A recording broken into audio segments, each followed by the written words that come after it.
திமுக வியாபாரத்துக்கு என்ன செஞ்சுருக்குன்னா, அந்நிய முதலீடை ஈர்த்துட்டு வரேன்னு சொல்லிட்டு தமிழ்நாட்டில் லூலு மார்க்கெட்டை கொண்டு வந்தது தான் அவங்களுடைய ஒரே சாதனை. அவர் சினிமாவில் நடிச்சிட்டு இருந்தார். அவருக்கு வசனக்கர்த்தா சொல்லி கொடுக்குறத சொல்லுவார். அப்படி ஏதோ நீட் தேர்வு ரகசியம்னு ஒன்று இருக்குது, அதை சொல்லு. தமிழ் மக்கள் மூடர்கள், தமிழ் மக்களை ஏமாற்றலாம், அவர்கள் ஏமாளிகள்.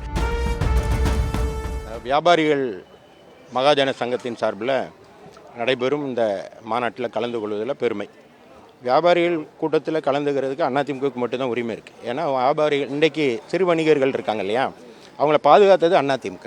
இல்லை சில்லறை வணிகத்தில் அந்நிய முதலீடு அப்படின்னு ஒன்று வரும்போது அதை எதிர்த்து குரல் கொடுத்தது அதிமுக மட்டும்தான்.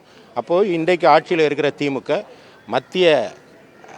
மத்தியில் பாராளுமன்றத்தில் வெளியே ஆதரிச்சிட்டு உள்ளே போய் அந்த பாராளுமன்றத்தில் அவங்களுக்கு ஆதரவாக வாக்களித்தார்கள் என்பதை நினைவூட்ட விரும்புகிறேன். அது மட்டும் இல்லாமல் எடப்பாடியார் தான் கொரோனா காலத்தில் 2000 ரூபா வணிக சங்க உறுப்பினர்களுக்கெல்லாம் ஒரு மானியம் கொடுத்தாரு. அது மட்டும் இல்லாமல் இரவு 10 மணிக்கு மேலே வியாபாரம் செய்யலாம் அப்படின்னு ஒரு உத்தரவை இன்னோவேட்டிவாக போட்டது அதிமுக ஆட்சி, அண்ணன் எடப்பாடியார் அவர்கள்.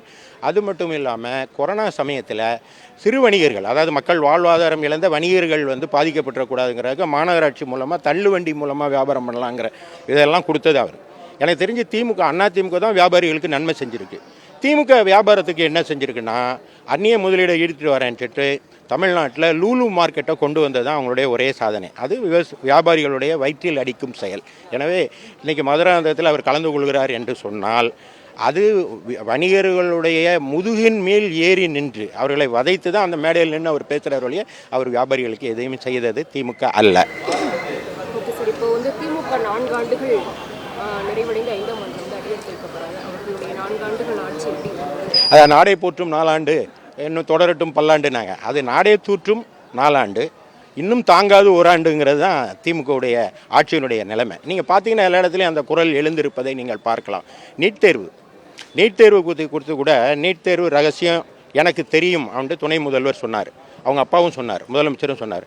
ஆனால் முதலமைச்சர் ஸ்டாலினை விடுங்க, உதயநிதி ஸ்டாலின் எல்லா இடத்துலையும் அந்த வாக்குறுதியை கொடுத்தார் இல்லையா, இளைஞர்கள் அதை நம்பினாங்க, பொதுமக்கள் அதை நம்பினாங்க. இன்றைக்கி வரை அந்த நீட் தேர்வு ரகசியத்தை அவர் சொல்லலை. நான் என்ன நினைக்கிறேன் அப்படின்னா, பாவம் அவர் ஒரு இளைஞர், அவர் சினிமாவில் நடிச்சிட்டு இருந்தார். அவருக்கு வசனக்கர்த்தா சொல்லி கொடுக்குறத சொல்லுவார். அப்படி ஏதோ நீட் தேர்வு ரகசியம்னு ஒன்று இருக்குது, அதை சொல்லு, அதை பின்னால் பார்த்துக்கலான்னு அவங்க அப்பா சொல்லியிருப்பாங்க போல், அதனால் அவர் சொல்லிட்டார். இப்போ அதை சொல்லலை. ஏன் சொல்லலைன்னு நான் பல விதமாக யோசித்து பார்த்தேன்.